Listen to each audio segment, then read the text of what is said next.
You're watching the Original Music Podcast with your hosts Raymond Hems and Rick Gaffman. I'm not your situational lover. I'm not the Son or the Holy Ghost too. I'm not the comfort of your blanket. But I am more than enough for you.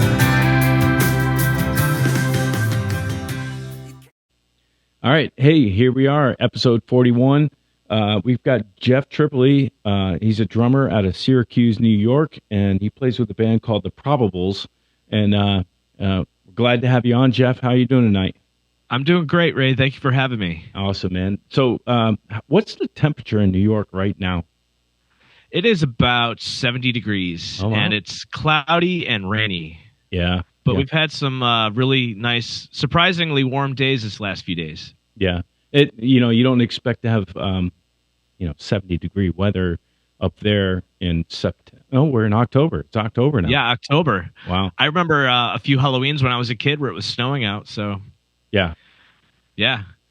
Well, It's nice to have a little bit of nice weather. yeah, I never turned down a little bit of warmth, but what's the status of the leaves in upstate New York right now? They're falling.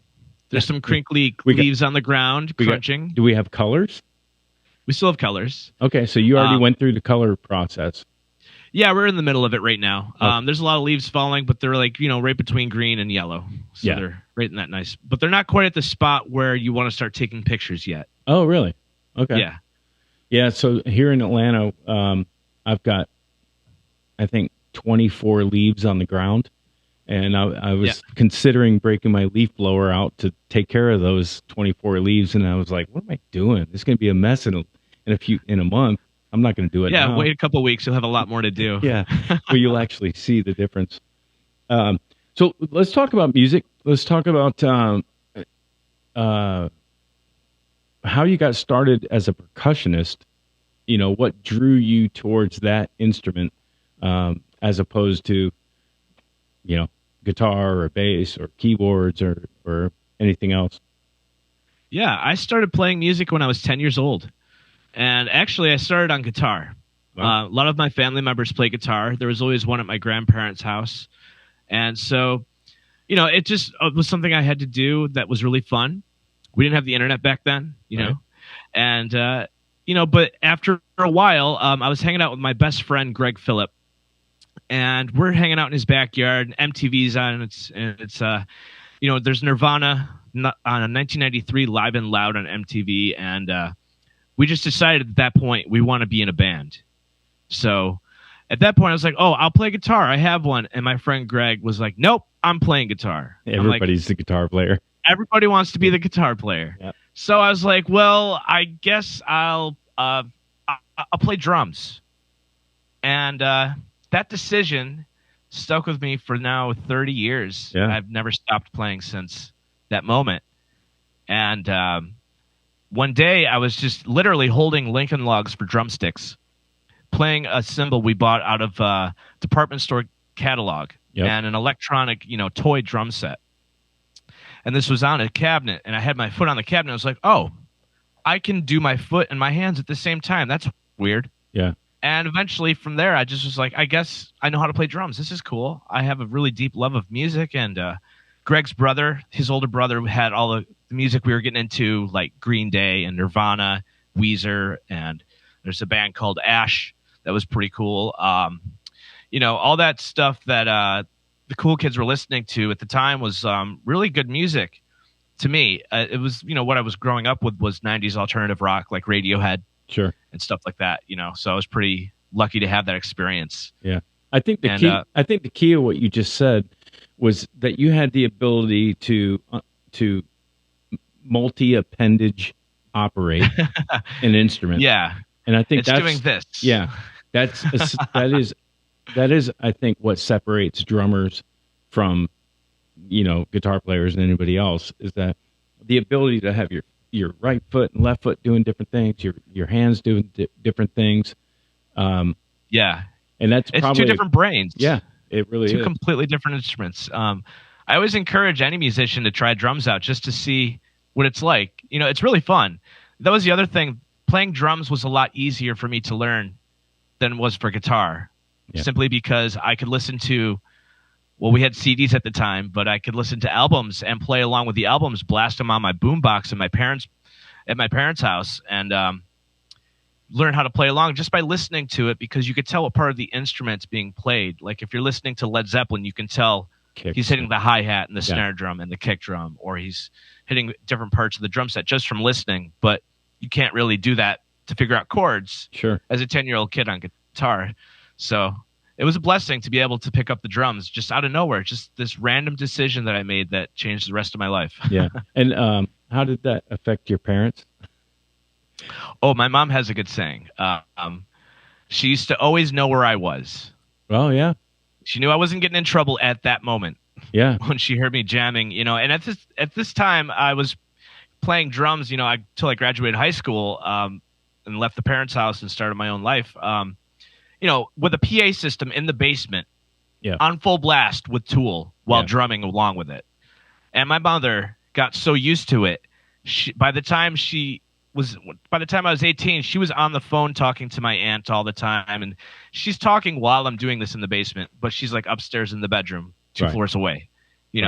She got so used to it. Right. And my parents were really supportive. My dad was really supportive. My mom was really supportive, and it's a blessing to be able to have parents that will encourage somebody to do a passion in their life. Yeah, I agree. And my mother was the same way. I would have jam sessions with a drummer like you.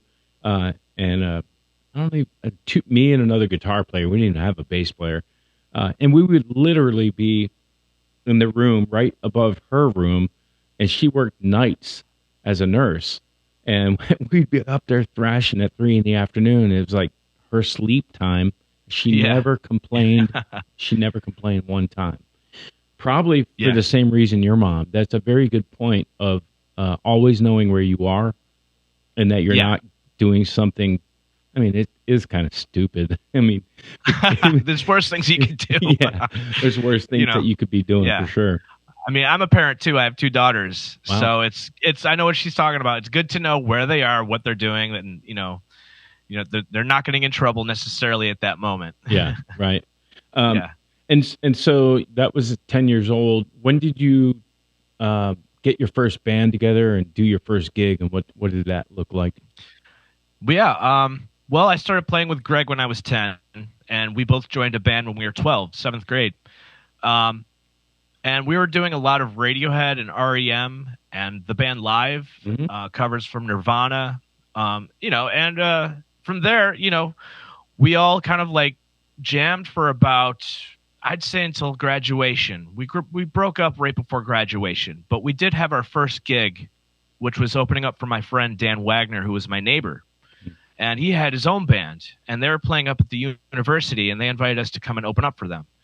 And, here's my father dropping us off at SU, at a coffee shop, but it's right around the bars. And he's dropping off his, 15-year-old son and his friend to go play a gig. Yeah. Not many parents would do that, but my dad was supportive that way. He's like, I'll take you to the gig and pick you up, and don't scratch the car with the drums. Yeah. I was always be interested to know what Dad was doing while you guys were doing the gig. Where did he go? You know what? I don't know. He probably went to get our coffee. He certainly didn't stick around. He heard enough of us, right? when we practiced.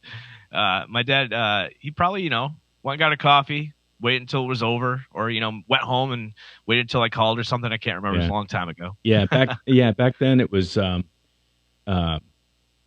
It was actually picking up a landline, or, I mean, was that beeper era? Did your dad have a beeper then?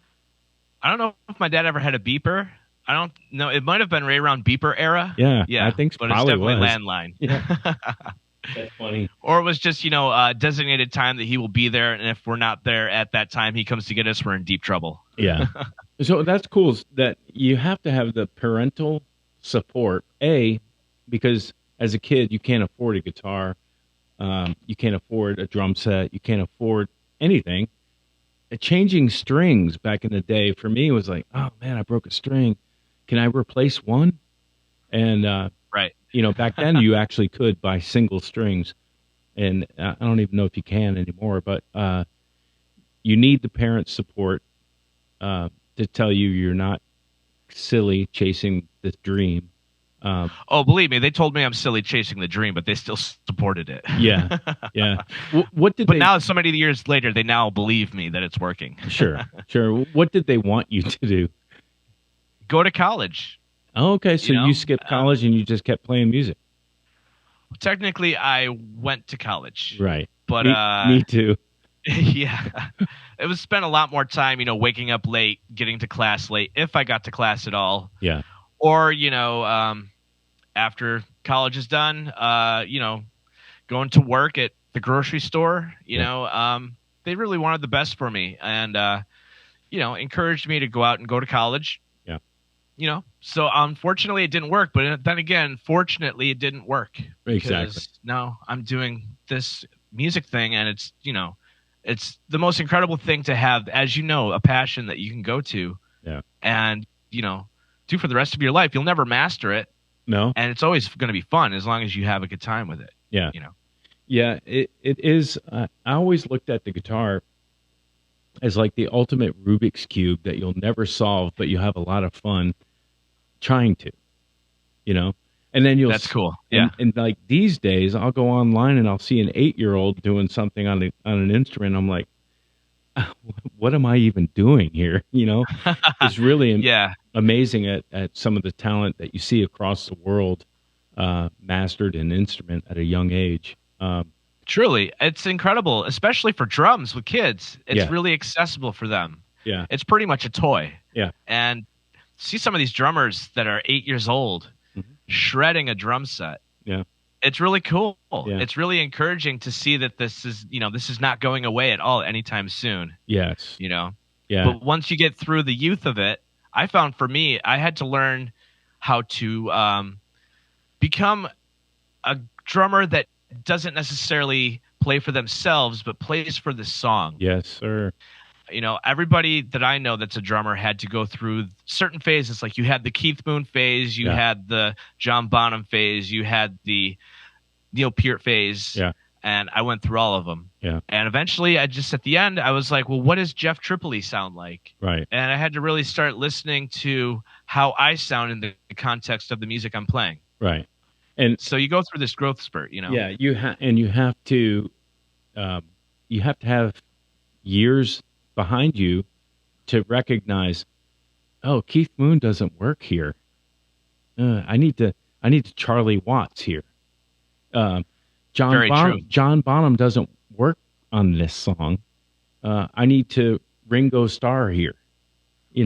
Yeah. Those type of realizations only come with time on task.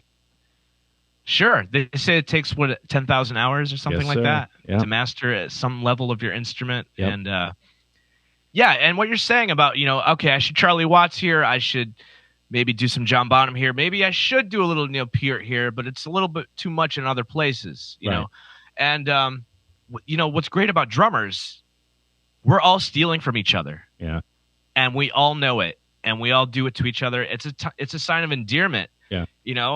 It's almost impossible for me to think about what it would be drumming without John Bonham's influence or Dave Grohl's influence. Yeah. Yeah. There was a time where I was playing so much Led Zeppelin in my practice room that I had to stop. Otherwise, I wasn't going to get anywhere else. Yeah. There's so much more out there. Yeah. Well, did you ever hear the interview with Dave Grohl where they were asking him about the Nirvana days, and he was like, "Dude, all I did was rip off disco beats." Yes, I remember that. Yeah. And then they would play a disco song, and then they would play a Nirvana song. He's like, "Yeah, dude, it's just the intro to this disco song." Yeah. Yeah. It worked really well because it's meat and potatoes. It's really simple. Yeah. It's to the point. Yeah. And I think meat and potatoes is a good point of that's what all the instruments in your band should be focused on. the bass player shouldn't be finger tapping, Charlie Brown melody or whatever in the middle of a low key chill song. You have to play the part for the song, and okay, we understand you have the ability to do that. We'll give you a bass solo in a minute, and that kind of thing. But but realizing where your part is in the song is wisdom that's not Truly. It's not easily attained. Yeah, and the deeper you go, the more experience you get, you understand that there are moments where you can break the rules. Now that you know the rules, Right. now you can break some of them. Yeah. And that's what, to me, makes really creative music. Yeah. Yeah, and it's also, not for me, I'm not a theory guy. I'm not, I don't read music. I just hear it. Me neither. Hear it, feel it, play it, kind of a thing. Right, me too.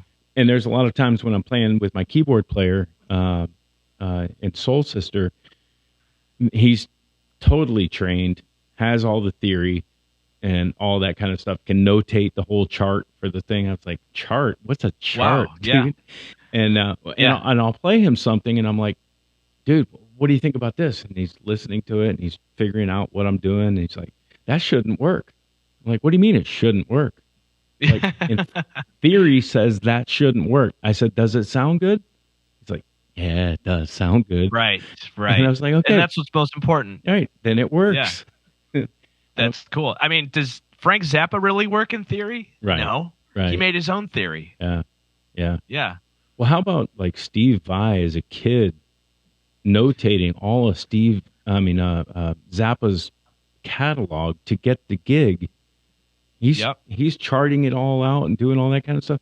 There are savants, and that's a good point. There are savants of music that we talked about, that 8-year-old kid that can outplay all of us.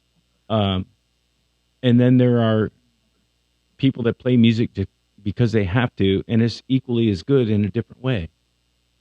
Right. Yeah, it's art forms, and it's the individual that matters. Yeah. Everybody's different. Everybody's got different DNA, and that's the beauty of it. Is my drum groove, the same groove that I play, if another drummer plays that groove, it's going to sound and feel different. It's just the way it goes, which is a beautiful thing. Yeah. And is that because of equipment, or is that because of the impact? Is it both? It's because of the personality, the person. Yeah. If somebody gives me a straight and that same beat will be played by a different drummer right after me, it'll sound and feel different. Yeah. We all have a different approach to the instrument, and the way we do that is individual. On that beat that you just did, I would have started playing Billie Jean. Yeah. So that's one of the first songs that I teach to my students. Yeah, I mean, is it? Do we know the drummer that played on Billie Jean? I'm pretty sure I know. What was his name? He's all over Drumeo. He's the drummer that played with Michael Jackson on his last tour. He might be a different drummer that was recording that song. Let's look it up.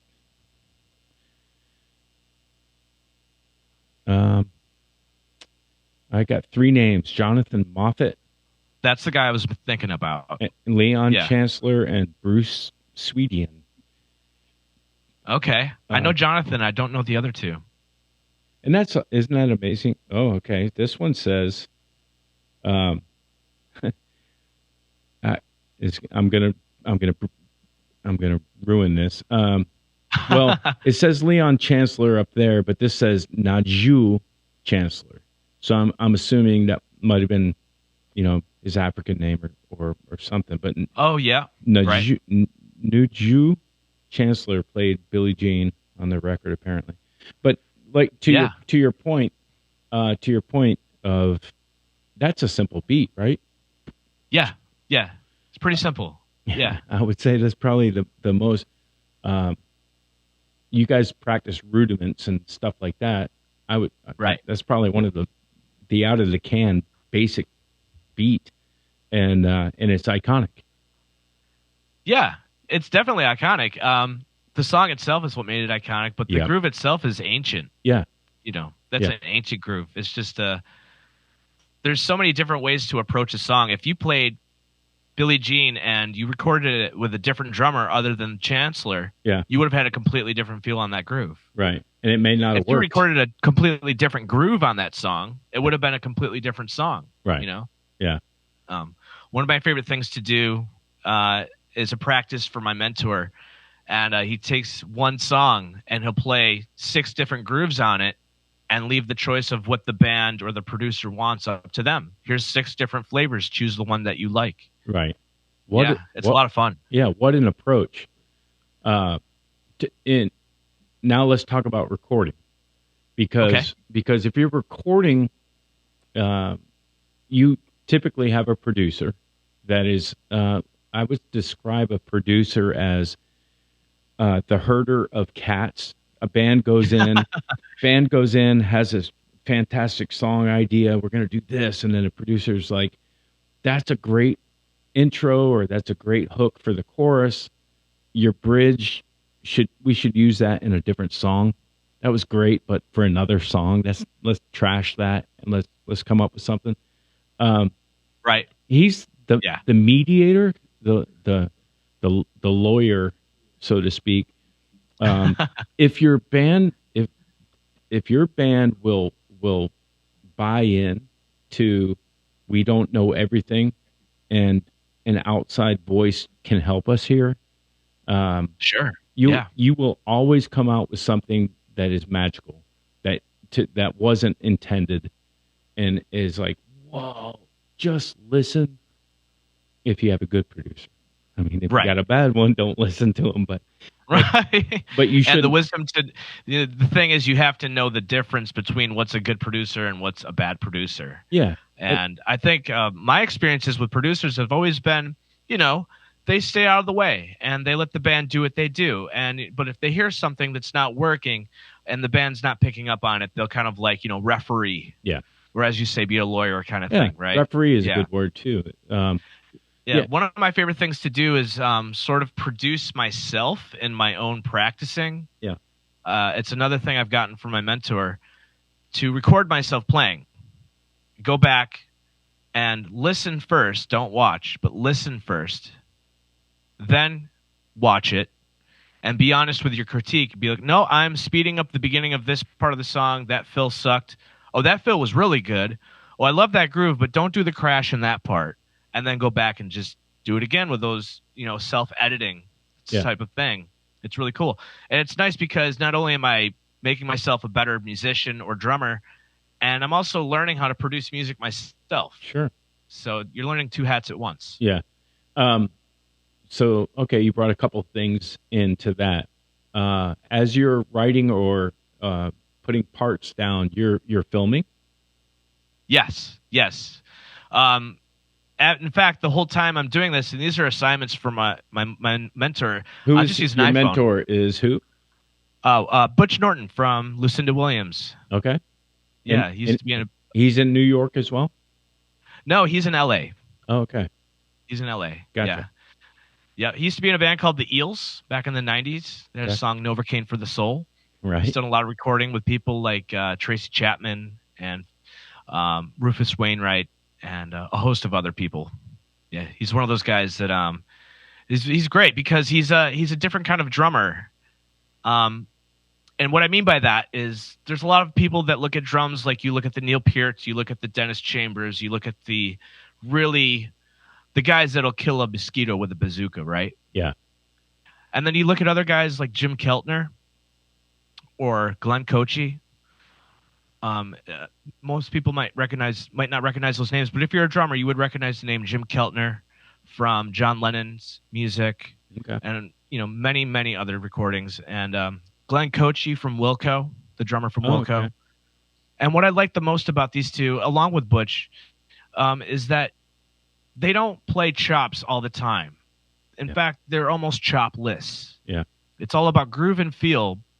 But on top of that, they take it to the next level by sort of really messing with the atmosphere of the instrument.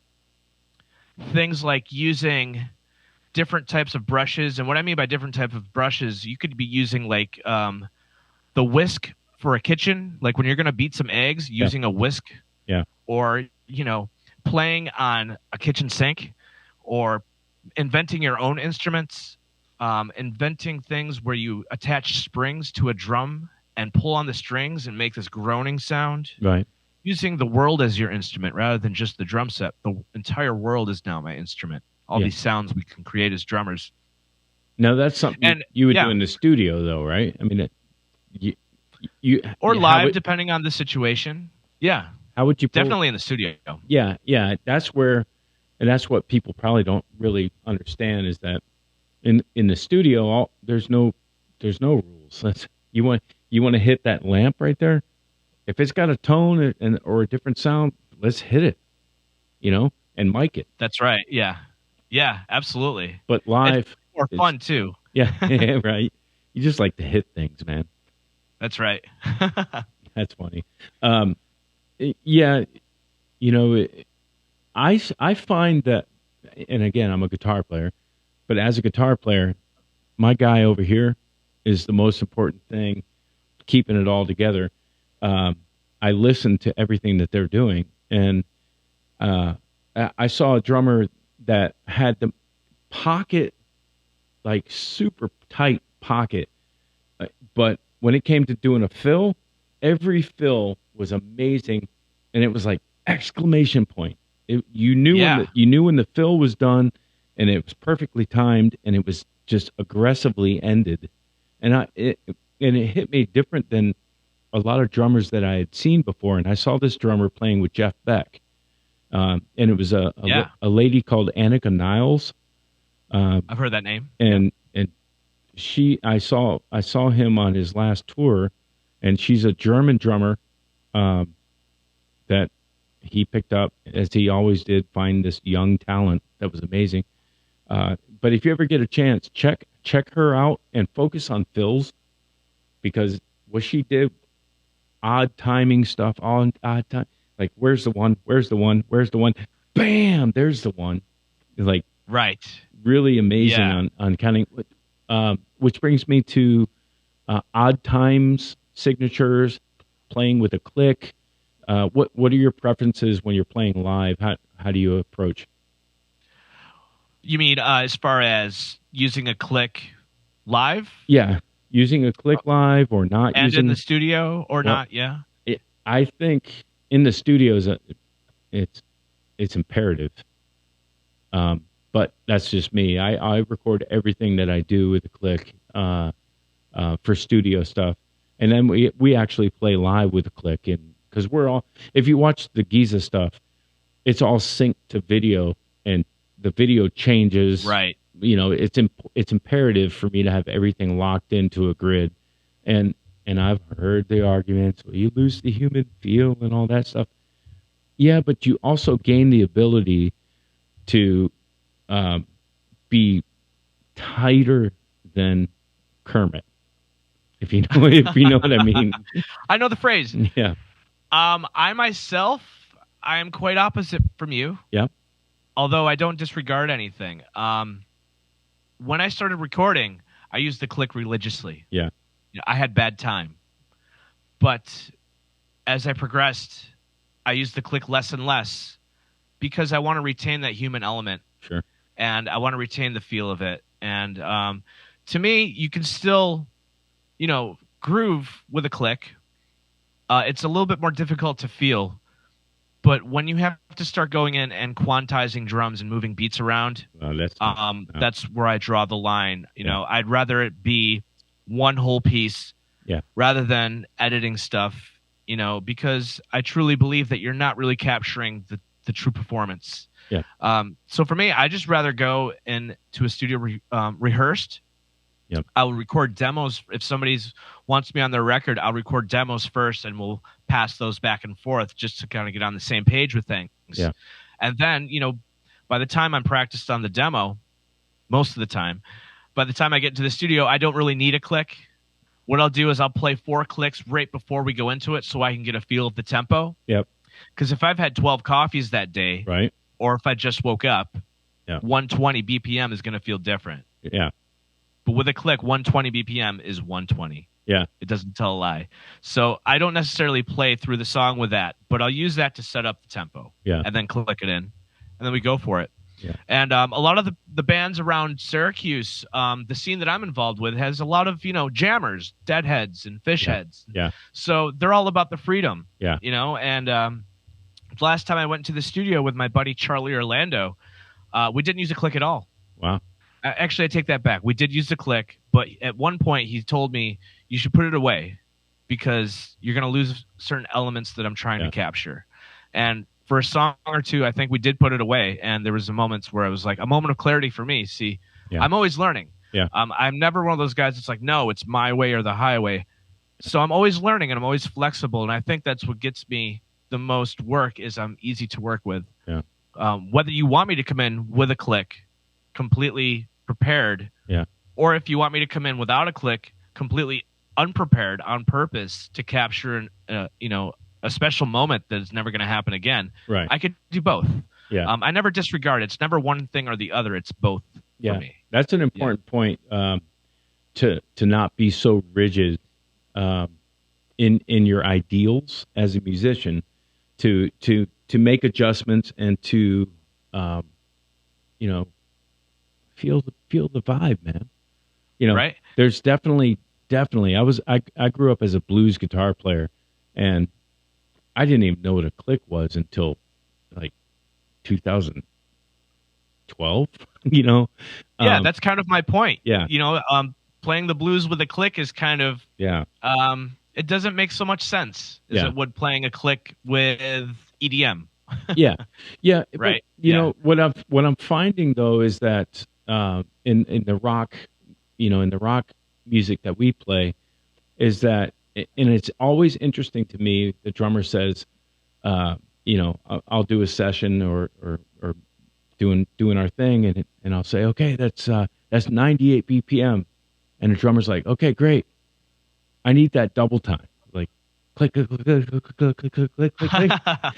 Okay, but when it's double time on the click, it feels like there's more room for them to push and pull the time and to give you a little bit more.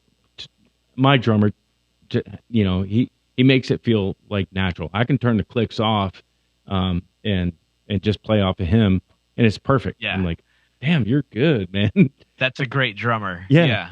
But and a lot of times I've done the double click. Yeah. If it's like a tempo like 70, yeah, definitely, or double. 80, then I'll double it. Yeah. Because if it's too slow, it's more difficult to play that way. And if I'm using a click at all, I will definitely double that up.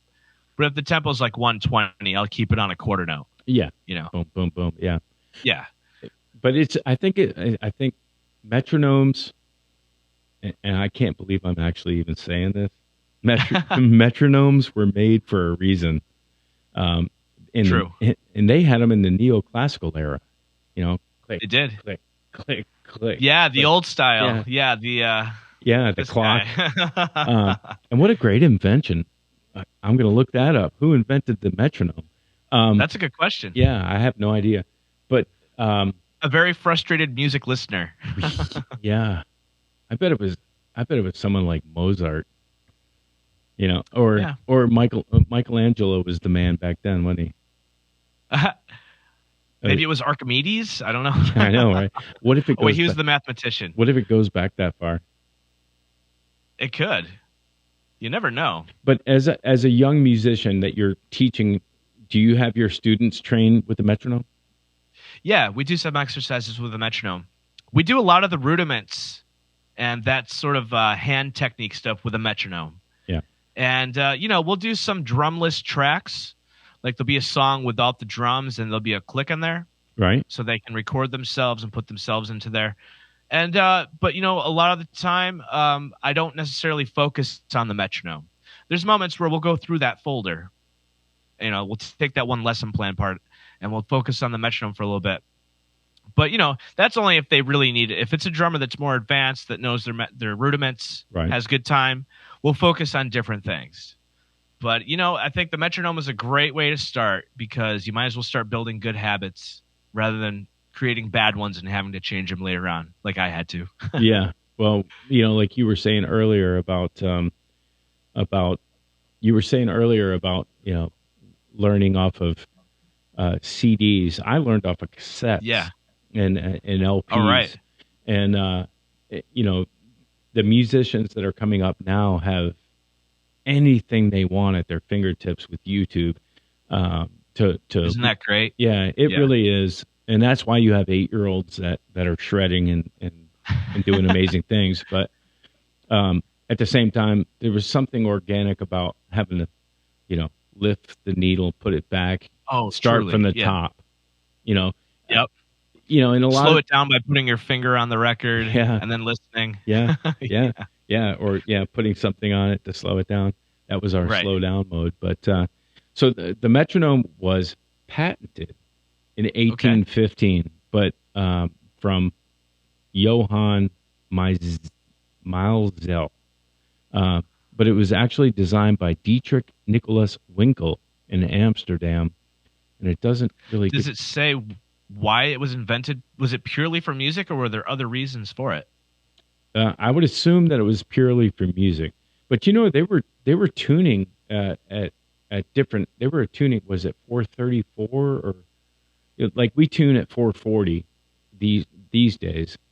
But they were concert tuning is a totally different thing, and it's amazing to me that you think back to Mozart and those composers, let alone that they were writing parts for oboes over here, strings over here, and horn section over here, without having those people in the room. But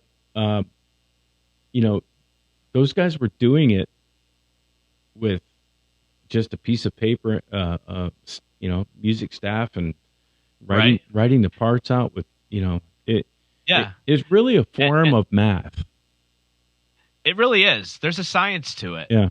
If you think about it, they call that, that's the music theory part of it. Right. That's what we call it these days. But back then I couldn't imagine, trying to do that because I'm not really a visual learner. I can read music, but I can't sight read and play, and then again, back in those days too, I mean, how else were they going to keep track of their ideas? You can't really record them. Yeah.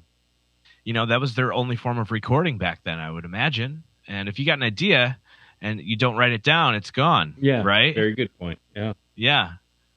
Yeah. Yeah. And we have such a luxury now. Like, I have an idea. I can actually pre-produce it over here and then bring it to the band and say, hey guys, check this out. I can actually, I message them the idea for them to listen to before coming here and go, anything good here? And then boom, jam it out. Yeah. That's the best way to do it. Yeah. But I will say most of the magic though, it always happens. We get in the room, everybody tunes quietly. Nope. Do not tune out loud, please. And then when we just kind of roll into a note, I start a riff, bass player comes in, boom, drums come in, and if we can make the lead singer start wiggling and start humming out melody, we have something.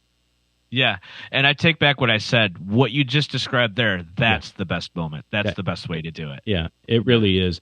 But you have to record it on a thumb drive right out of your X32. It's amazing. Right. It's crazy. It beats a Tascam 4-track recorder that we used to use back in my day. Yeah. But the Tascam 4-track opened your eyes to layering parts and tracks and bouncing. And,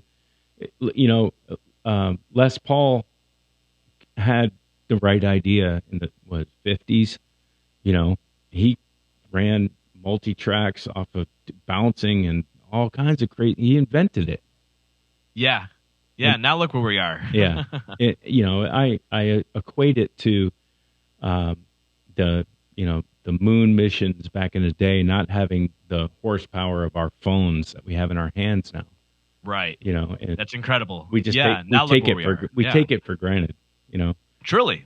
Yeah. That's great. The metronome was invented in the 1800s. apparently. In 1897, somebody declared a metronome should be on every piano. The clock type metronome. Click, click, Right. click, click, click. So they were using click tracks before click tracks were a thing. Right. They literally clicked. Yeah, they literally did. I had one at my house growing up for sure.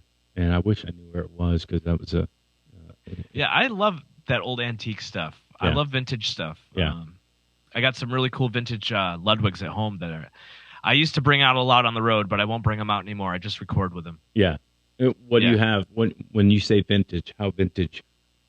Well, the one kit that I have that I'm talking about is actually 4 different years. The guy that was the original owner had to mow a couple lawns to earn some money between the drums, right? Yeah. So the bass drum is a 1958 WFL. Wow. The rack tom is a 1960 blue and gold badge Ludwig. So I think that was the first year that he got his name back from Leedy Ludwig. Wow. Okay. And I also have a 63 gold badge Ludwig and a 64 gold badge Ludwig Superphonic. Okay.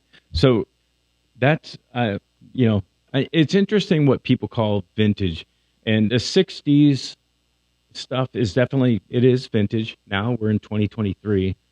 But my father was a musician and he had stuff that I had no idea what it was. And he had a 1923 Ludwig orchestra snare. 1923. And I threw darts at it. Oh my God. No. Who knew? Who knew, right? Oh man, I have right over here. You can't see it, but there's a 1938 Ludwig and Ludwig field drum. Oh wow! It's about it's a 14-inch diameter. It's about 9 inches deep. It's a pretty cool drum. And I found it at a venue that somebody was neglecting. I was like, "Hey man, what's up with this guy?" Yeah. He's like, "Oh, you want to just take it?" I'm like, "Okay, right, sure, I'll take that. Yeah, right. I'll save its life." and that's the thing is, I say this a lot. Respect every stage that you're about to walk onto, whether it's an event like I did a acoustic show at a restaurant last night, and it doesn't matter if it was a building that was built in 2011 or whatever year. It's still a stage. Be prepared to be on it. Most importantly, don't wear shorts that you look like you cut the grass in on it. I thought that was rule number 3. Yeah. Respect the stage that you be prepared, be the best you can be and look the part. Don't just go up there, and I say that, but then there was the Pearl Jam era where you could wear, lumberjack clothes. Hey, you know what? I got to say, if you're playing drums, Yeah. sometimes you want to be wearing shorts. It gets pretty hot up there. Yeah. Well, that is, I think drums and shorts is a different thing.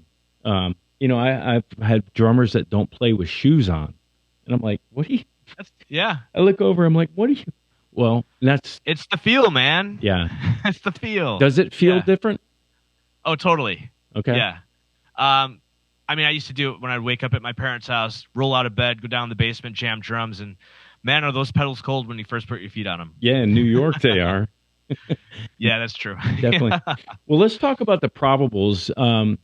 This is your latest band that you joined in this year? That's right. Actually, a couple months ago. Okay. And you guys are an Americana roots rock kind of a thing. How did you get into that band? And because you've played all kinds of other stuff in the past, how'd you land there? I would say it all kind of ties into a music festival here in upstate New York called the Great Blue Heron Music Festival. Mm-hmm. I started playing at this festival when I was about 20 years old, Wow. Maybe 22. And at that time, some years had passed. I joined a new band. I joined a Zydeco band down in Ithaca, New York, Wow. and we started playing the Great Blue Heron Festival again.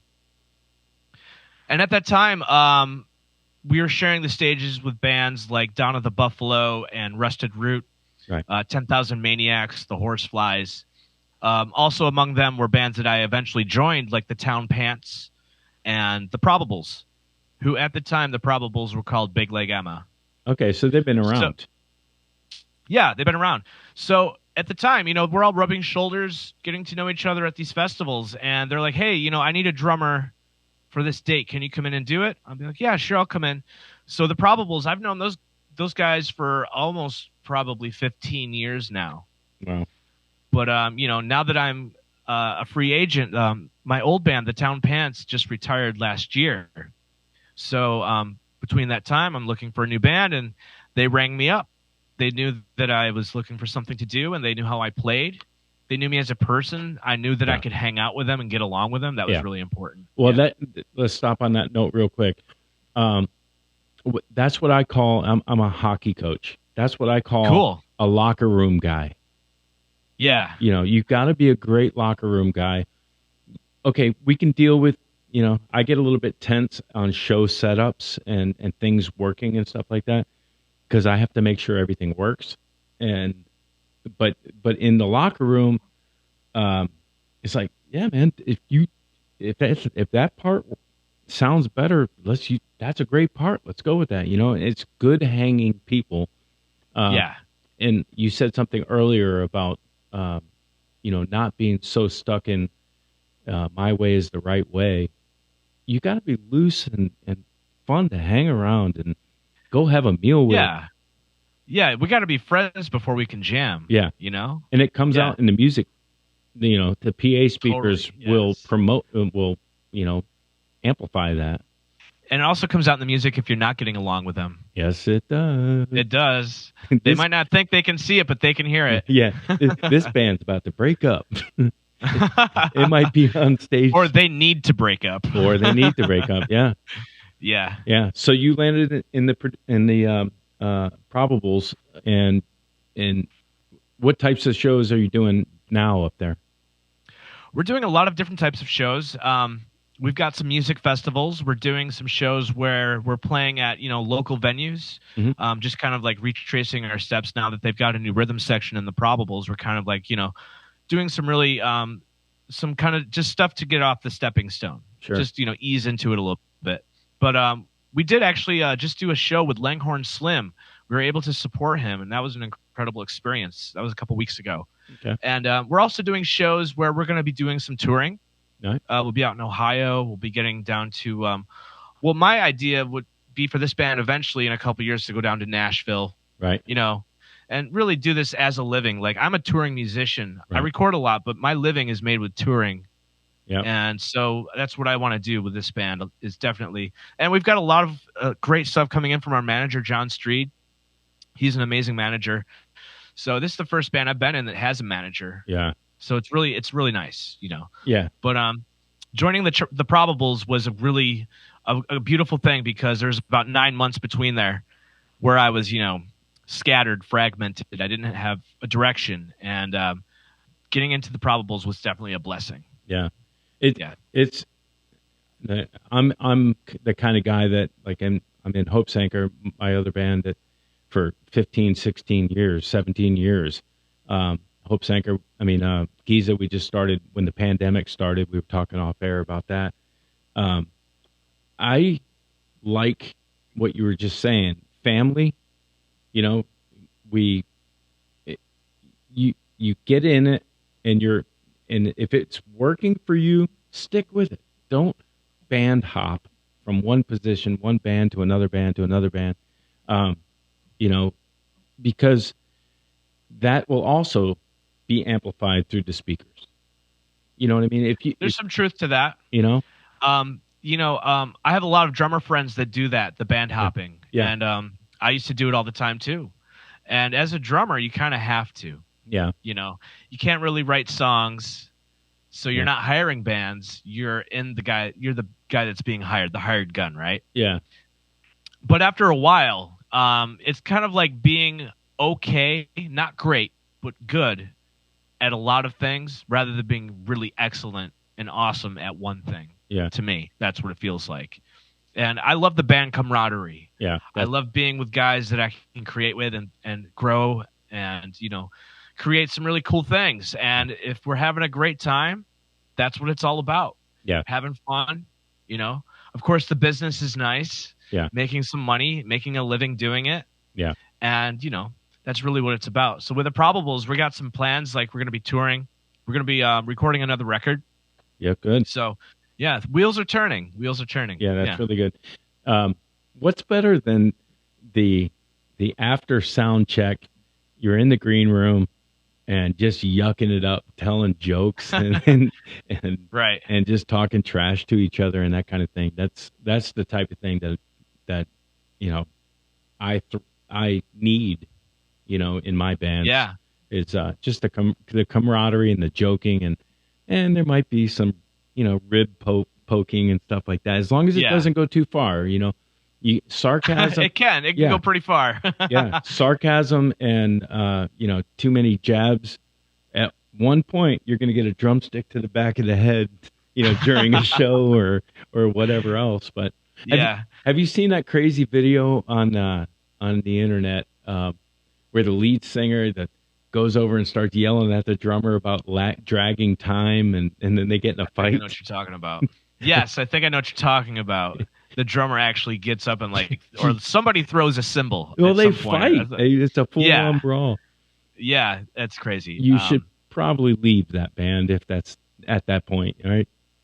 Or you're in Pink Floyd. Yeah. The band that hated each other, but I love them. Oh, they made so much amazing music.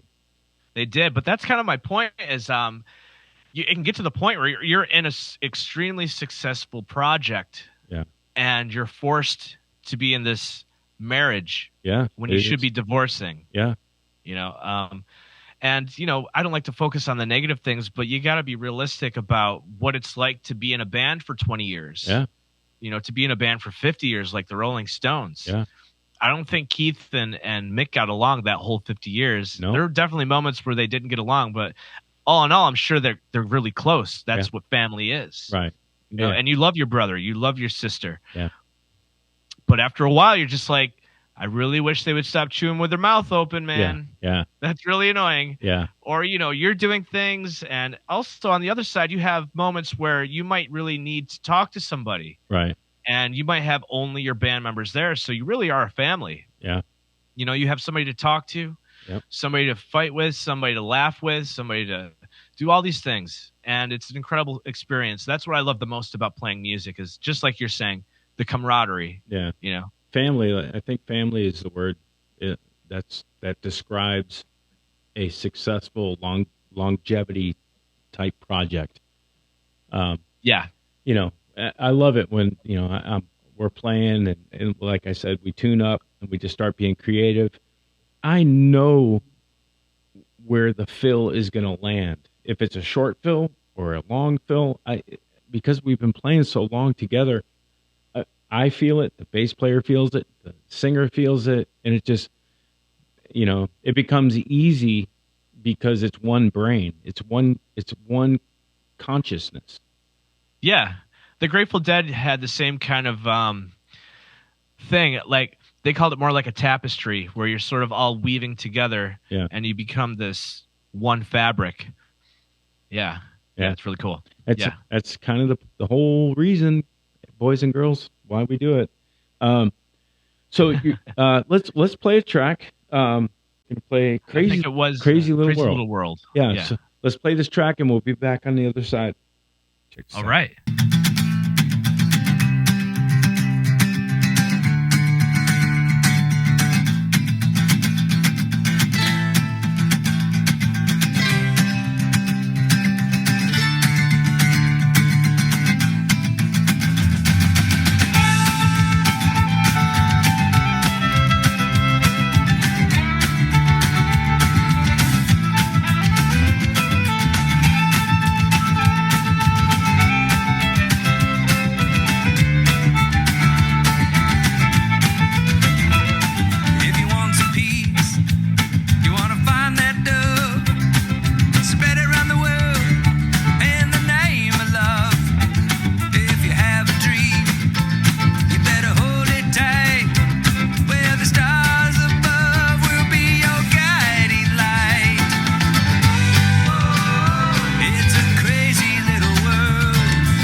Man, that's awesome, dude.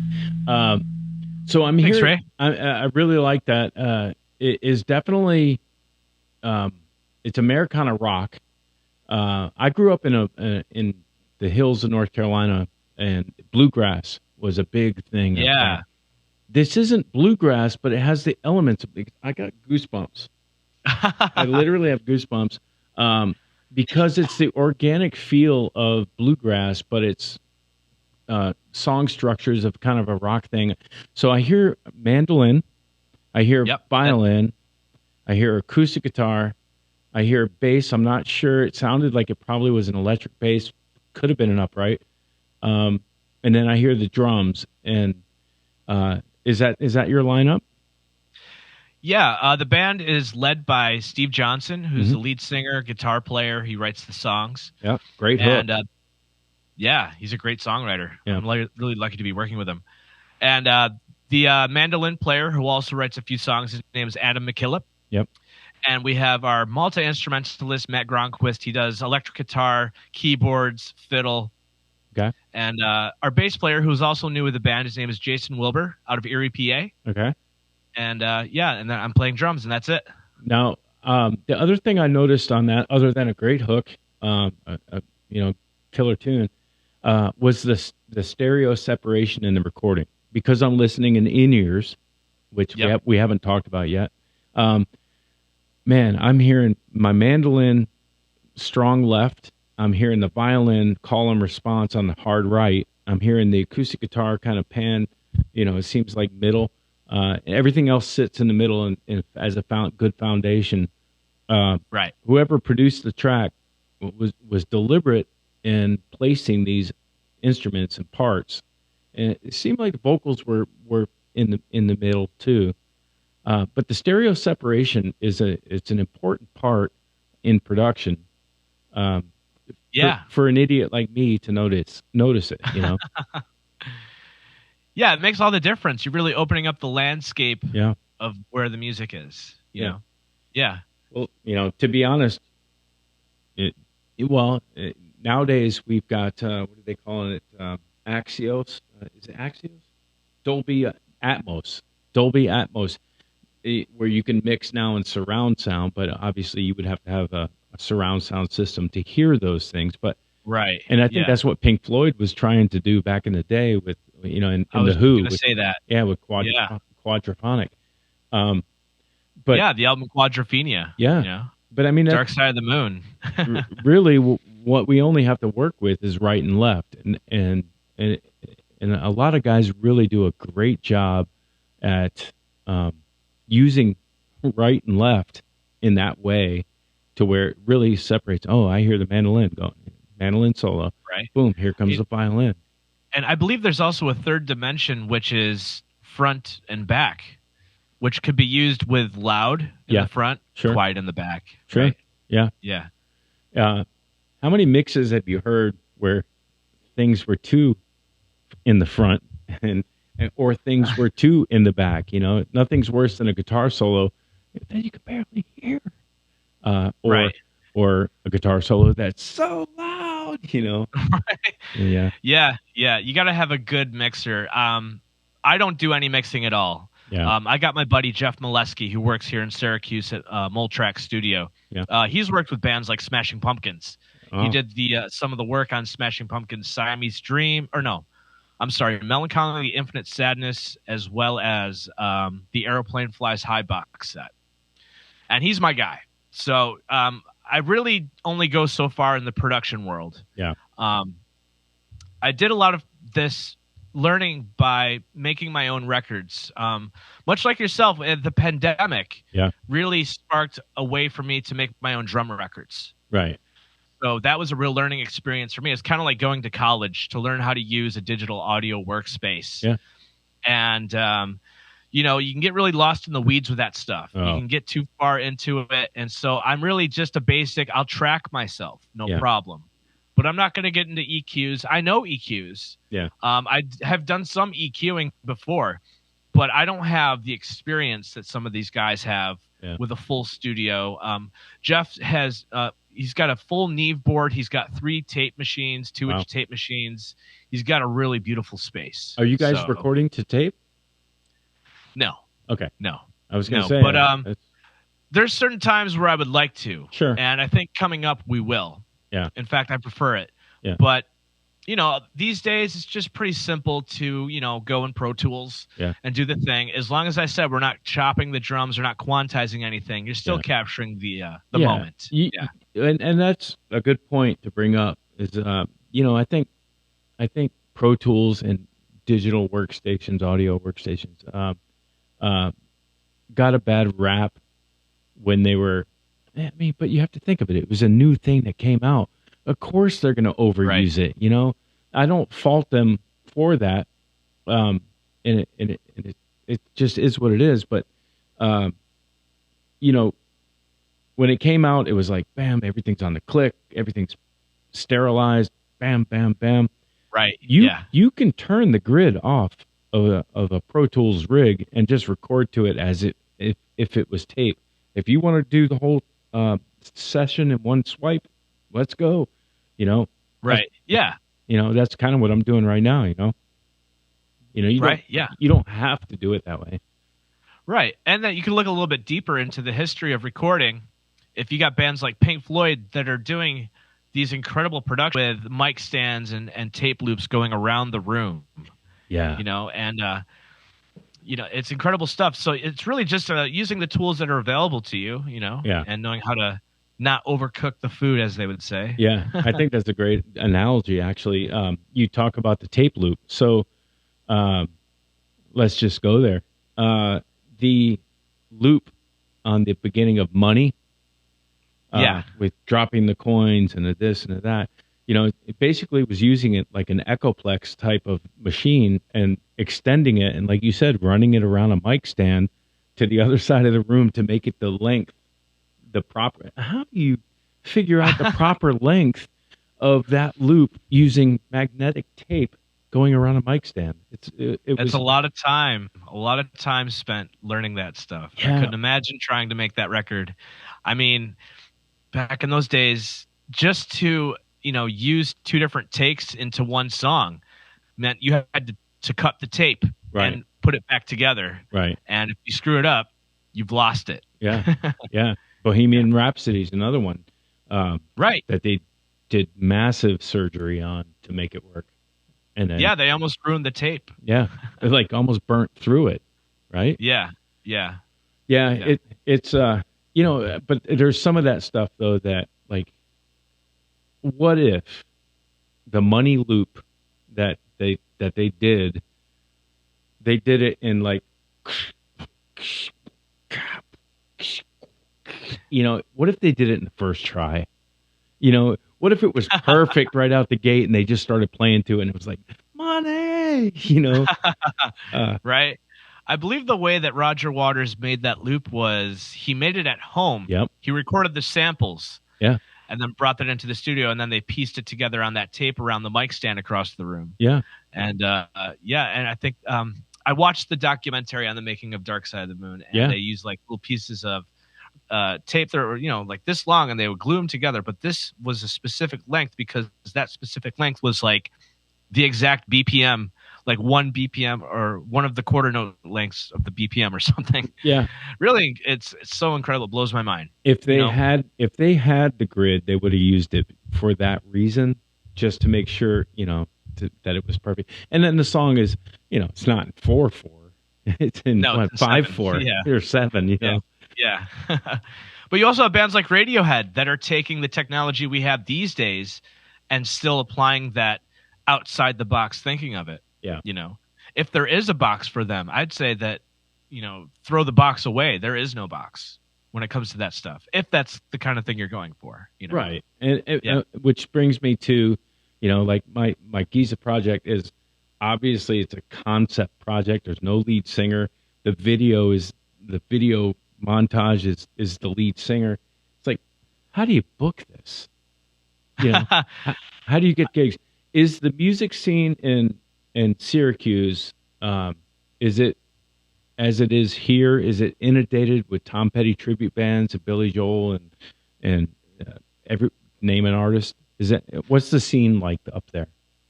Well, we have a lot of that, a lot of good stuff, a lot of good cover bands and tribute bands, Yeah. and there's also a lot of original bands. It's pretty healthy out here. Nice. There's a lot of Grateful Dead tributes that I love, Mm-hmm. and there's also some really good original bands. There's a lot of hard rock out here, actually. Some listeners might have heard of a hard rock band, or actually a hardcore band back in the day called Earth Crisis from Syracuse that actually, I think, started the hardcore music scene. So, and there's a lot of hard rock bands out here in that regard. And there's a lot of jammers, a lot of Grateful Dead tributes. And there's also some really great reggae bands. There's a band out here called Root Shock that does a lot of good music, reggae kind of stuff. Right. Have you heard of a band called Tuk? T-U-K? It's kind of a jam band. Yep, I've heard of them. I haven't heard them, but I've seen their name on posters and stuff like that. I think that's the name of it, man. It's, like some of the jam bands that are out now are. It's really beautiful because they've taken the vibe and feel of Grateful Dead, just as Fish did, and stepped it up a notch, and then stepped it up a notch, and then. And speaking of the Syracuse music scene, the drummer from Fish, John Fishman, was born and raised in Syracuse. Oh, okay, yeah. I mean, so there's a lot of that here. Yeah, yeah, and those guys were Burlington based, I think. Vermont? I believe so, Vermont. Yeah, they were Vermont thing, and I just love how, artists. Isn't there there's a guitar player that might be based out of New York, named Joe Bonamassa. Yep, Joe Bonamassa's from Utica. Yeah. It's about half an hour east of here. Joe Bonamassa might be the most legit, authentic, true rock blues guitar player. American, he might be, aside from Stevie Ray Vaughan from Austin, Texas, the most authentic guitar player that I follow, other than Eric Gales out of Memphis. I've heard stories that Joe Bonamassa would play venues in Syracuse when he was like 12 years old. Yeah, he did. Much like my father did for me, his dad was driving him around to the gigs. Absolutely. I could be wrong, but I think his dad became his manager. I don't know. To that extent. Yeah, I'm not sure. But I do know that I saw Joe Bonamassa on a 60 Minutes interview in probably, I don't know, 85. And he was, 12 and 13 years old playing fairs, state fairs and stuff in New York. Yeah. And I was like, who is this kid? And then a couple years later, he came out with a band called Bloodline. He was in with Miles Davis's son, one of the guys from the Doors' son. And it was, if you can look up Joe Bonamassa Bloodline and listen to that record, there's a riff, there's a fill, so to speak, that a descending run that he does at 12, 13 years old that I listened to as a 22-year-old going, what am I even doing here? Same type of thing, as those kids on the internet. Yeah. But yeah, a true, is it virtuoso? Is that prodigy? Prodigy. I think prodigy is the word for it. Yeah. They start real young. Yeah. And it's just, if you're that good when you start that young, yeah, and you just keep going, I mean, the sky's the limit. Yeah. I think it's just hard work. Oh, it's always hard work. Yeah. I mean, that's really what it's about. Yeah. Honing your craft. Like I said earlier, I record my practicing. Yeah. And I listen back to it. Much like if you're say a boxer, yeah, and you want to get into and you're going to be doing a fight with some other boxer, you want to watch that other boxer's previous fight. And find out what he's all about, know. Same kind of thing. Yeah, it's we used to call it Monday Night Lights. We would do shows over the weekend, and on Monday rehearsals, we'd watch film. And we'd order pizzas and drink some beers and have fun. But it was all about studying, what worked, what didn't work, and don't do that ever again. Those types of locker rooms. Yeah, exactly. Yeah, it's the same thing. Yeah, Yeah. the film doesn't lie, and that's a great. There's no reason that there's no reason in today's day and age with phones and everything else that you can't be filming your rehearsals or your performances and getting better by noticing. Yeah. We're Yeah. Rather than using a computer to edit it, yeah, edit yourself. yeah, yeah, and Yeah. that's also the fun of music isn't just about playing notes. These days, it's about technology. Obviously, you see, I have an electric kit here. Sure. We do Yeah. all of our Cool. rehearsals with in ears. So I'm playing a Kemper, and we go, direct. The bass goes direct with a Tech 21 preamp. Sounds amazing. The only thing loud in this room when we do rehearsals are the vocalists or the Hammond player, if that's in play. I've got a Hammond over here in the studio, Oh, nice. and Yeah. uh, and when you play with in ears, and I'm going somewhere with this. When you play with Okay. in ears, you can hear everything. You can hear everything good, and you can hear everything bad. And I think that when you rehearse with in ears, instead of a loud room with a 100-watt tube head amp, you can hear the intricacies of what to fix and what is cool. Do you Yeah. use in ears live? Or are you guys playing off of monitors? How do you guys do your rehearsals and performances? Well, I'm old school. Yeah. I like using a floor wedge. Okay. As a drummer, I like to be in the room, in the environment fully without say going underwater with headphones on. I have used in-ears before. I don't have anything against them other than they sort of take me out of my element a little bit. Yeah. I've seen a lot of drummers come in with earplugs in, and I'm not against earplugs, but when you're playing loud and you can't tell, Yeah. that's because you're wearing earplugs. Yeah. So I like to be in the moment and in the room and in the environment, in the atmosphere as much as I can. Yeah. The one downside of playing live with the in-ears is you can't hear the crowd response unless you have room mic. So I've got a funny story about that, but yeah. yeah, so our last show that we did, I was playing, and I'm like, man, we're killing it. We're killing it. With song ends, I'm like, okay, I see people moving, but I don't hear anything. And now I'm like, okay, we have to have two mics at the front of the stage. So when you do that, now you feel the room a bit more. I probably have been doing this a little bit longer than you have because I'm older than you. I've got tinnitus Oh no. from Okay. years of 100-watt heads and loud cymbals. So Yeah. I use it for two reasons. I use it to be able to control the volume in my ears so I don't bleed out. And I do it so that I can hear every an intricate part of the song. But Right. if you're a young player and you have the ability to rehearse quietly but comfortably, because I still want to rock, Yeah, you still want to dig in, right? you're Yeah. you're going to save yourself the amazing experience of hearing the rest Yeah, of the your life. 10K, Yeah, 10Ks or something like that. yeah, it's brutal. Like, it's brutal. Yeah. I mean, as a drummer, I've definitely done some damage to my hearing. Yeah. And, unfortunately, it's sad to hear stories like yours because it's really painful to not be able to hear. Literally, very painful. As of, I don't have any friends with tinnitus, but I've heard stories from like Pete Townsend, watching him talk about having tinnitus and how much it just, it goes into so many aspects of your life.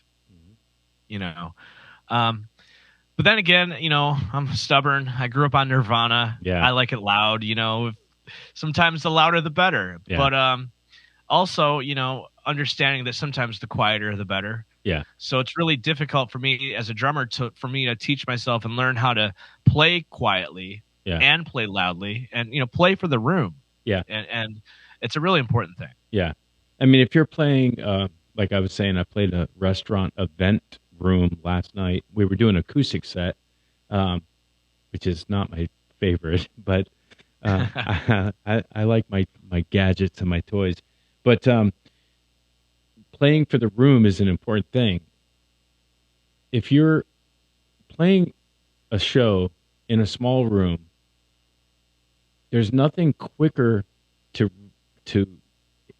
empty the room than being obnoxiously loud and blaring and not clean and precise and music. If you're playing the Who 120 dB level in a small room, that room was going to be empty on the third song. You know. Oh, third song. I give it halfway through the first one. Right. Yeah. So you have to play to the room, and it's funny because I show up and I have like a lot of times I'll bring 2 412 cabinets, and I'll bring my Kemper, but I have a stereo little power amp that I can have all of that gear on stage and make it to where it's like you're listening to a really nice home stereo. And that's kind of what I shoot for now is like, okay, let's get the room to sound like a Pioneer 100-watt stereo sounded in 1989 playing the Cars, you know. They probably make pedals for that now these days, right? Yeah, they do. It's the technology that I've seen, you know, has changed the game so much. You can get great, and I'm talking guitar now. You can get great guitar tones at low volumes, and make it still feel like it's loud and aggressive if it needs to be, but not, you know, run grandma out of the room, you know? Yeah, it's quite the opposite with drums. It's pretty difficult to play with that intensity at such low volume. Yeah. You know what I mean? Yeah. We don't have volume knobs, so we have to be the volume knob. And you are the volume knob. Yeah, exactly. Yeah. So dynamics, as far as your performance is, you know, that's probably the hardest thing to control, like on an up-tempo song. Well, in the Americana thing, it felt like, you know, that's a different type of vibe because you can be playing an aggressive thing or a shuffle or something like that, and it's not elbow high bottom type stuff. It's taste and feel. Exactly. Yeah, the feel of it is everything. And sometimes the feel involves really low dynamics or really high dynamics or a mixture of both so that your dynamic field is up and down like this. Yeah. You know, and it's not just up here all the time. Right. Because that feels really fun. Right. And it feels really cool to play loud and play fast. Yeah, for us. But that'll get you in a lot of trouble. Yeah, for us on stage. But you have to remember the crowd for sure. Totally. Hey, can we talk about the Perspectives project that you're doing? Oh, yeah. Okay. So Perspectives is going to be my third percussion release. I'll give you a little history on where it's coming from. So my second release was called Wabi Sabi, and it was my first real full-length, you know, I think it took me about a year to make, recording myself at home and putting together a pretty avant-garde, psychedelic sort of percussion album that, you know, I was influenced a lot by Dark Side of the Moon, so I wanted to be really kind of outside of the box and avant-garde. So I was also at that time talking to a lot of different drummers. That's how I met my mentor. And also other people that have told me about different musicians doing kind of avant-garde stuff, along with Glenn Cochi from Wilco. There's also composers. Most people don't know a composer from the 1970s. His name was Harry Parch. And he used to actually invent his own instruments. Yeah. So I took a lot of that influence and I invented my own instruments. If you could see right here, this piece of wood behind me, that's one of my instruments. It's I call it the hammer slide. It's basically a wooden shelf that I've put 2 resonator cans on, which are Wasabi Peas cans. Nice. And a stretched cable across it, and I play it like a hammered dulcimer. All right. And I can also use a broken cymbal stand as a slide piece. Wow. Yeah, and so I did a lot of this sort of, you know, using the kitchen sink. Yeah. Literally. My dad remodeled his kitchen, and I asked him to get the old kitchen sink, and now it's on Perspectives. Was it porcelain or was it stainless steel? Stainless steel. Okay. Got lucky with that. Yeah. So Perspectives is my third release. It's about to come out. The reason I'm calling it Perspectives, there's 10 tunes that I composed. A lot of improvising went into composing this. It wasn't like I sat there on paper and did this. Right. I just went into the studio and whatever came out that I liked, that was the beginning of a tune. Right. And what I'm doing is passing these tunes. Every individual song has an individual guest. So each song will be a duo, of which I have 10 musicians, most of them drummers. Wow. Yeah. I've got guys like my mentor, Butch Norton. Yep. I have a drummer. Most drummers would know Rich Manjicaro. Okay. And he's also from Syracuse, another Syracuse guy, but he lives out in L.A. He's played with like David Crosby, Glenn Fry, Joe Walsh. Wow. I also have Kalani Das, another percussionist. He's got an amazing YouTube channel called World Drum Club. And I got, some of my friends. My first friend that I ever met in high school that I played drums with is going to be on it. Nice. I have some of Butch's other proteges are going to be on it. I have some members of my old bands from the past are going to be on there. Nice. So, yeah, it's looking to be really, really just – it's opened so many doors for me because I'm meeting these drummers and I'm working with them as well, and it's been such a learning experience, and it's been an incredible experience having these people, in my corner, right, working with me. Yeah. So when you say it's a percussion, is it all percussion? Are you using things like the shelf to do some melodies, or how are you getting melodies, or is it all rhythmic based? It's about 75% rhythm based. Right. But as you said, I'm using the shelf, or I call it a hammer slide. It's basically taking the place of the human voice. Sure. Another thing I learned from Harry Parch. And it's, it's a melodic instrument, but it's also percussive. Right. So I'm kind of covering that part of it as well. Right. The human voice, the melody. Yeah. But it's mostly rhythm. Yeah. And I'm also doing things like recording. I don't know if you can see outside the window, but there's a firehouse. The East Syracuse Fire Department is directly across the street here. Right. So during one of the recordings I was having here, the sirens were going off. Yeah. And I was like, wait a minute. What if I'm going to keep this? Yeah. And, using stuff like I was at Niagara Falls with my friend and I recorded the stream. Yeah. And then I went over and I saw some really cool looking metal garbage cans, and I hit them really hard with my lighter. Yeah. And they rang out pretty loud. And I took that recording home and put it on top of one of the tracks. Yeah. Taking other things like taking metal mixing bowls like you would use for baking. Sure. And spinning marbles in it. Nice. Yeah. Just being creative with making sounds and then placing them where creating samples like we talked about with the money loop. Making sounds and then placing them in appropriate spots. Did you record the siren? So what I would do, because this is how I roll, if you took the siren and recorded it, detuned it, detuned it down pretty crazy, and used that as kind of like a pad, kind of like a didgeridoo kind of a thing. Or have you ever thought about messing around with a theremin and with drumsticks getting? Oh, that is a cool idea. Yeah, like use drumsticks because you can bring your hand into the field of it. Right. But what if you're doing drumsticks? Right. I've never seen anybody do that. I don't know if it can be done, but maybe I'll try it. Yeah. Well, if you maybe wrap your drumsticks in foil, whatever it takes. You know what? I've been doing things like using plastic bags. Yep. That kind of thing. Yeah. Yeah, that's cool, man. That's the epitome of just being creative with when I'm recording, I consider Pro Tools like just a musical canvas. Whatever I can come up with, it can go there. And it's so I find myself when I'm doing stuff like that, I need a chaperone producer to to tell me when to stop. Yeah. Well, I have my mentor has been my sounding board for this next record. So I send him the stuff when it's ready. When I think it's ready to send off to another guest, I send it to him first, and he tells me, oh, this is great, or no, that's not so good. You got to take this on a journey somewhere. Yeah.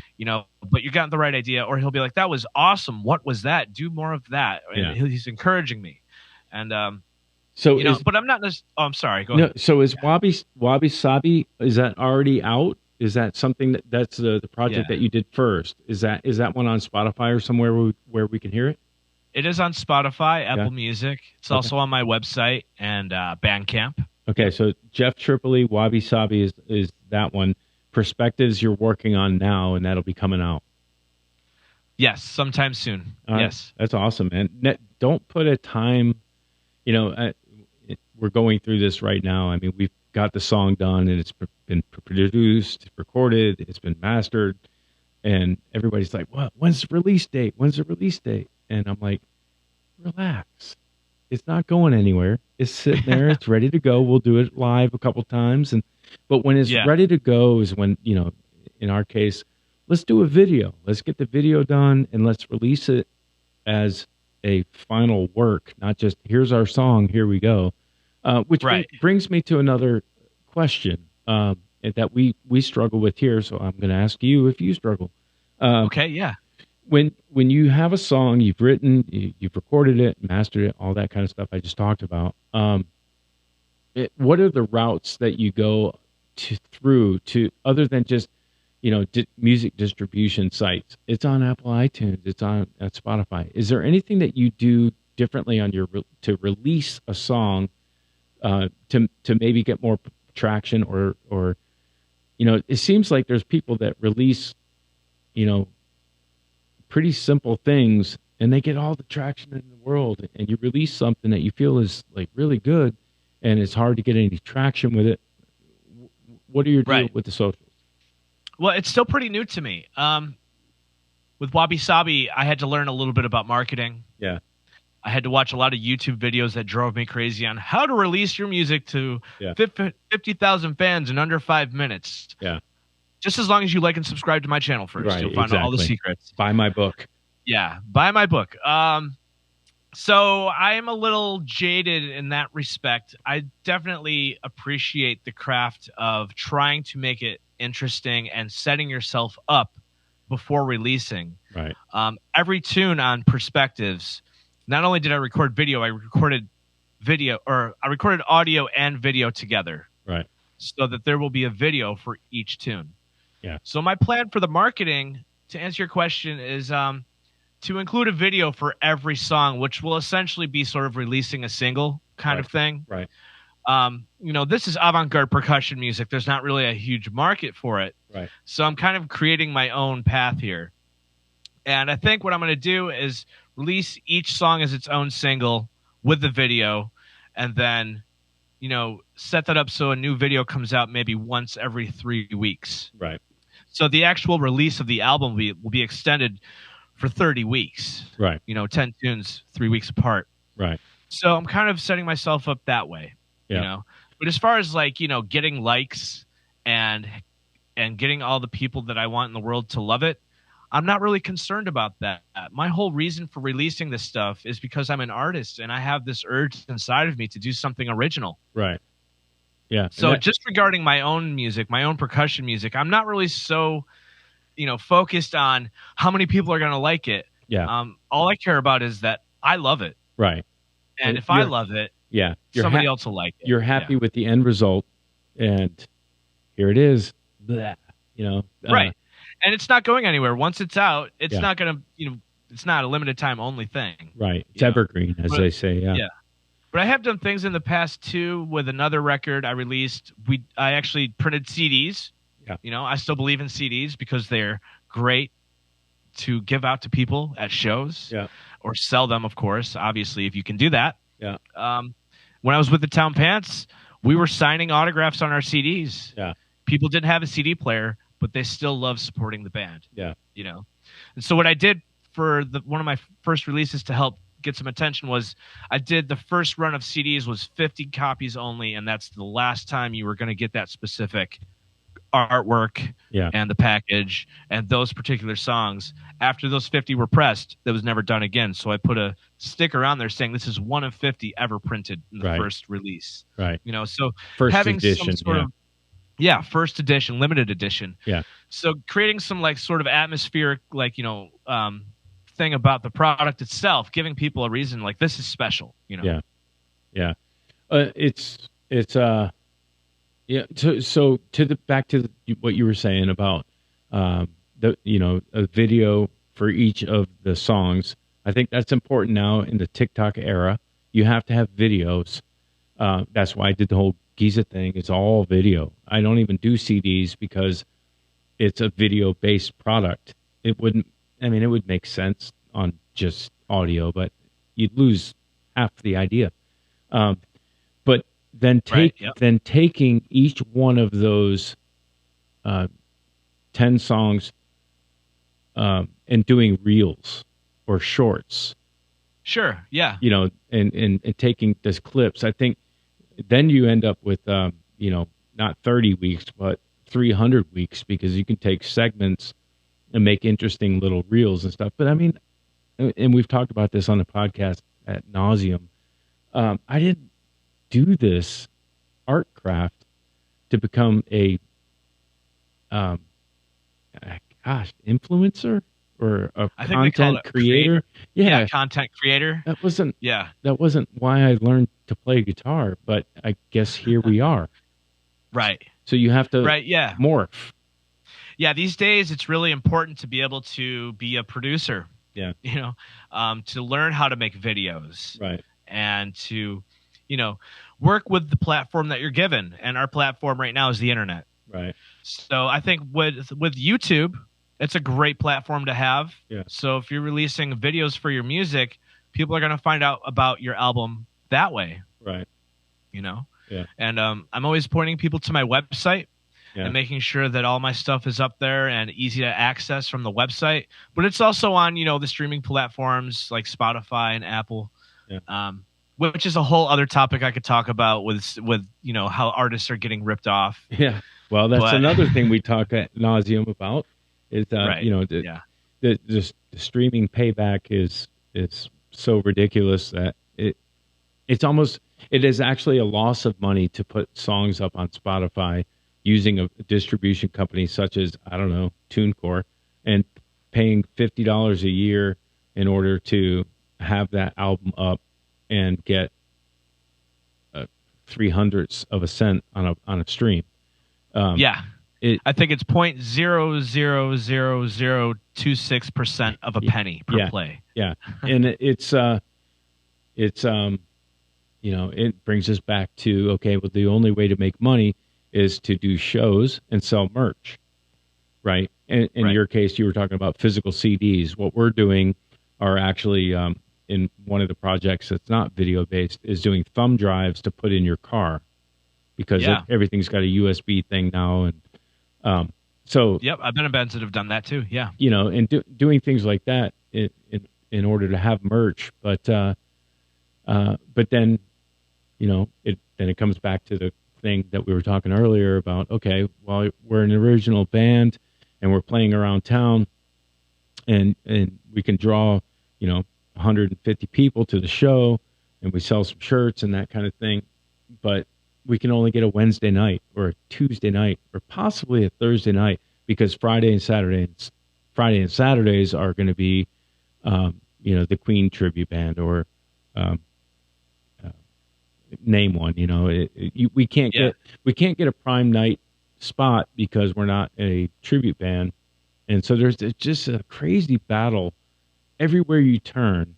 You just want to be creative. You just want to write and create some new something that nobody's ever heard before. And and I think what it sounds like to me is what you're describing in the Atlanta music scene is true. I think with any music scene, there's a lot of tribute bands. There's a lot of original bands. But I think really the hardest part I've seen musicians have to deal with is the fact that they're musicians. They're not business people. Right. Some of them are better than others, but it takes a different kind of mindset to sell tickets. Right. And to pack a room. Yep. The music only goes so far. You have to actually get out there and hit the streets. Yeah. Or hit the internet. But right. You have to, put yourself out there and do the work. There's nobody that's going to do it for you. And unless you got agent or a manager or a promoter in your corner working for you. You have to do all these things yourself. Yeah. And that's the bottom line. You do have to do it yourself. If you're having a show and you're not creating reels and you're not doing promotion on Facebook, targeting that town, that people that like that music, and a 20-mile radius. If you're not that involved in creating a paying for ads, I pay money on shows I know I'm not going to make money, just because I want people in the room. If I'm playing to an empty room, I'm like, okay, I could do that in my studio right here and broadcast it live, on the internet. But the reason we're doing what we do is because we want an audience. Yes. It's that being in a room with 50 or 5,000 or 50,000, it doesn't matter. Right. There's somebody there watching you and having this experience with you. And this experience will never happen again. Right. And 50, 500, 5,000, 50,000 is one thing. 2? Oh, man. See, I know I've been there, but, you got to play the same as you do for 2 people as you would for 200,000. Yeah. And you do. Because every gig could be your last. You're only as good as your last gig, And every gig, not every gig, but one of those every gigs will be your last. Right. Yeah. At some point, hey, that show on Wednesday is going to be awesome. Guess what? That show on Wednesday is your last show. You just don't know it yet. So right. You have to, and that's what I was saying earlier about, respect the stage.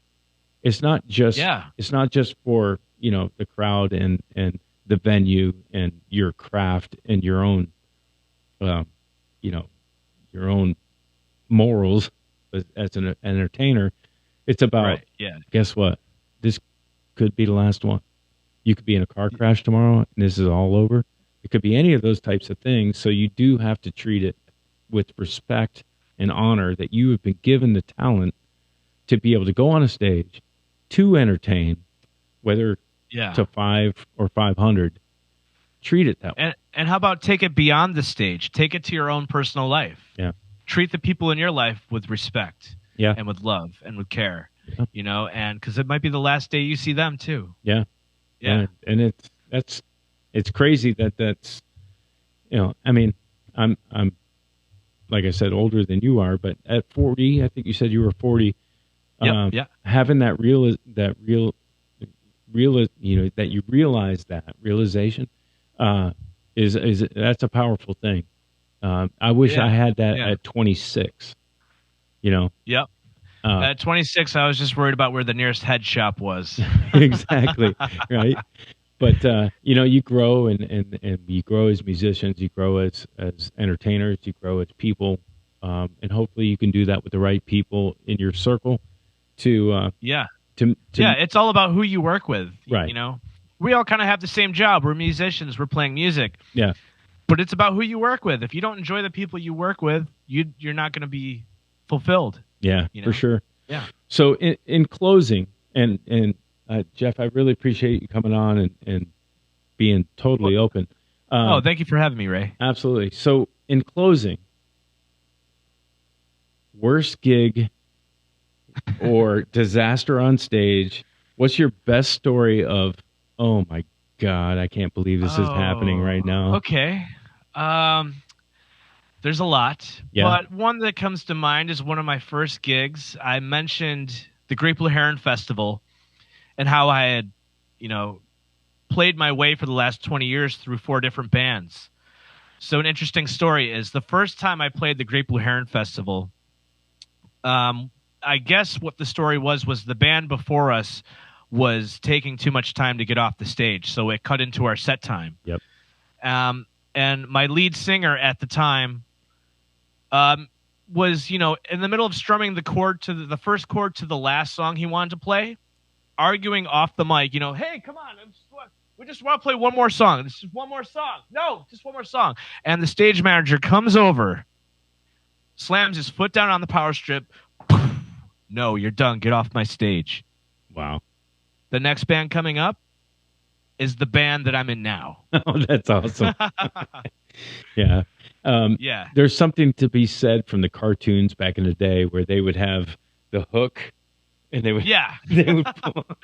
I think they should bring it back sometimes. I think that it must have really existed for them to have put it into so many cartoons, right?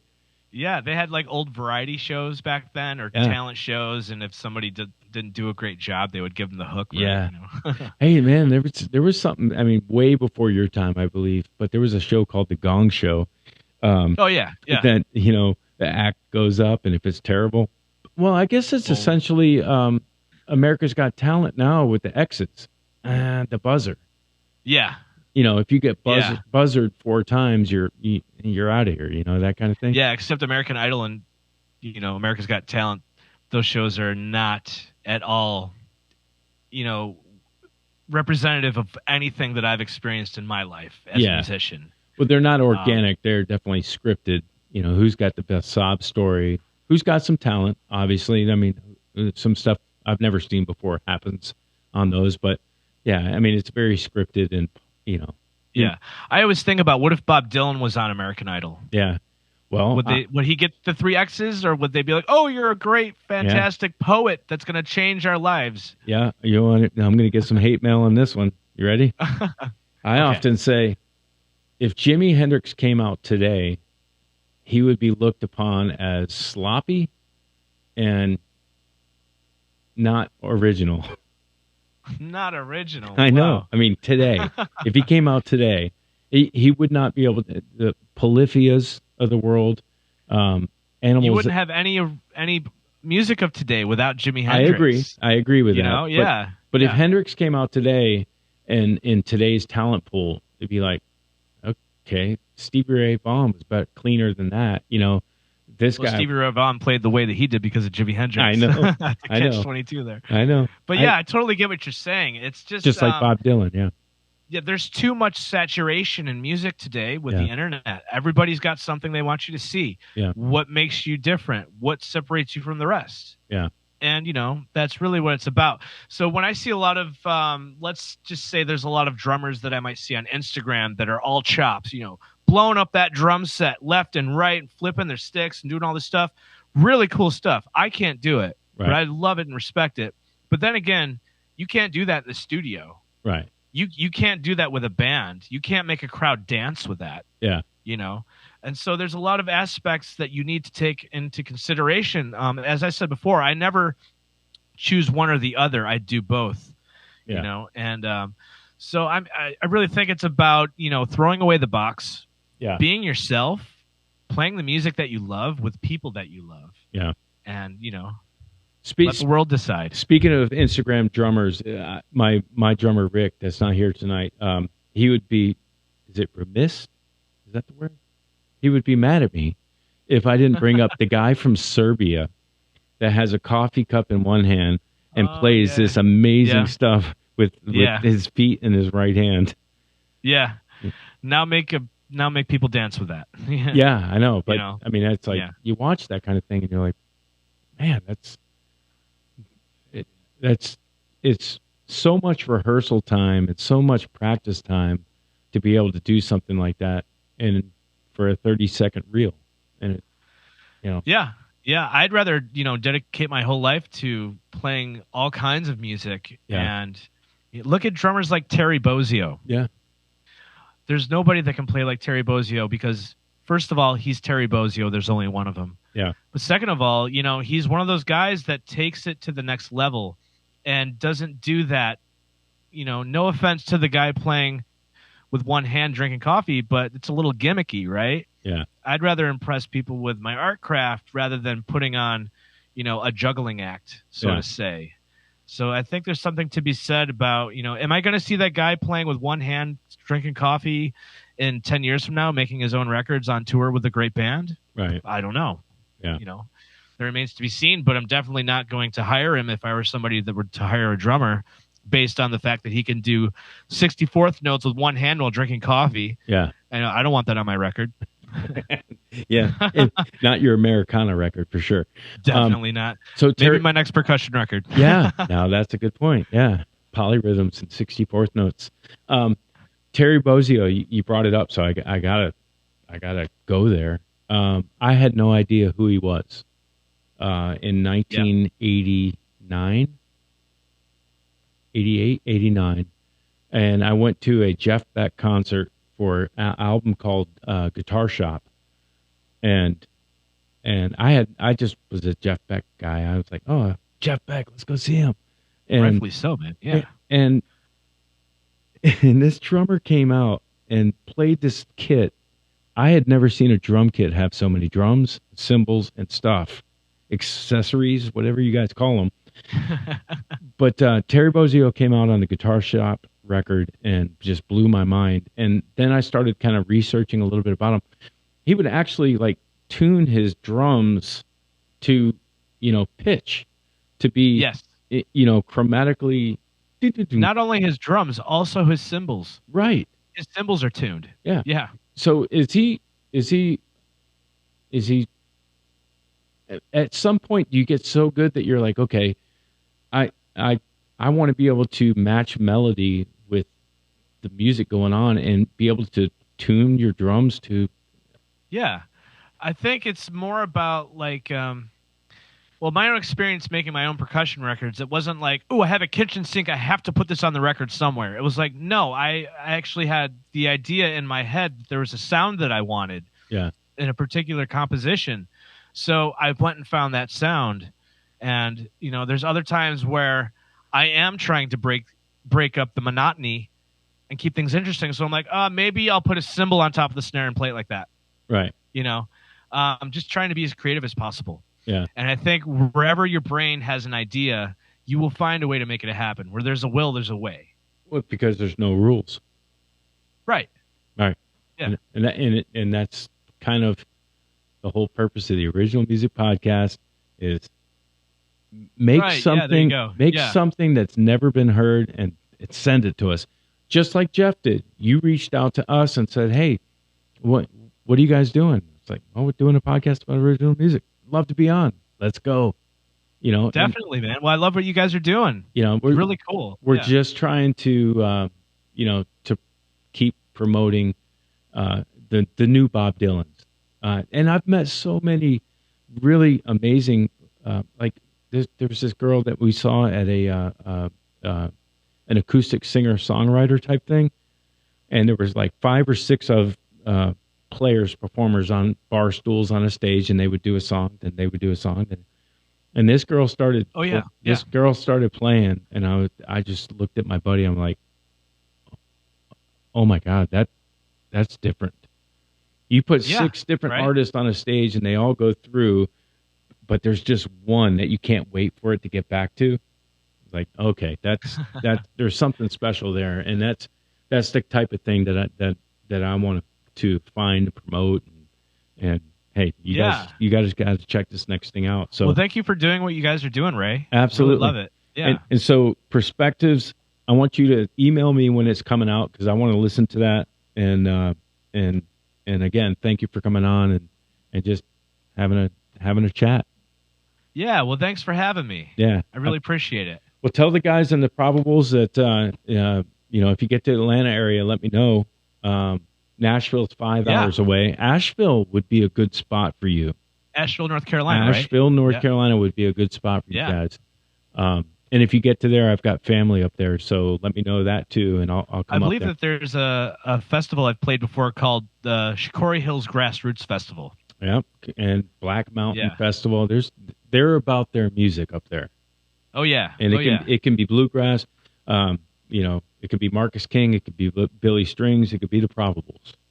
Yeah, you never know. It would all fit in. Yeah. Yeah. And if people would like to find me on tour or listen to my music, you can find me on my website, which is www.jefftripolidrums.com. Okay. And that's Tripoli. That's right. And is that an Italian last name? What is that background? It is. That's Italian. Nice. Yeah. Among many other Mediterranean mixes, yes. Yeah, good. Good. All right, man. Well, I appreciate you coming on and have a good night. Good luck with your record, and let us know when it comes out. Thank you, Ray. Thank you so much. All right. See you. Bye. Take care. Bye-bye. You're watching the Original Music Podcast with your hosts Raymond Hems and Rick Gaffman.